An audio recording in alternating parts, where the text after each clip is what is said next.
প্রিয় শ্রমিক দলের সাংগঠনিক নেতৃবৃন্দ এবং কর্মী ভাইরা, আমরা উপজেলা বিএনপি প্রত্যাশা করি আপনারা এমন একটা সংগঠন উপহার দেবেন আজকের এই মে দিবসের শপথ নিয়ে, যেই সংগঠনটা মানুষের জন্য কাজ করবে, যেই সংগঠনটা শ্রমিকের জন্য কাজ করবে, যেই সংগঠনটা গরিবের জন্য কাজ করবে, তেমন একটা সংগঠন আপনারা শ্রমিক দলের পক্ষ থেকে উপহার দেবেন।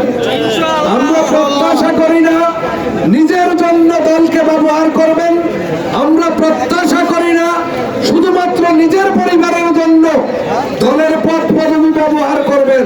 আমরা প্রত্যাশা করি আপনাদের সকলের পদ পদবি এবং আপনাদের শ্রমগাম সাধারণ জনগণের জন্য যেন প্রস্তুত হয়।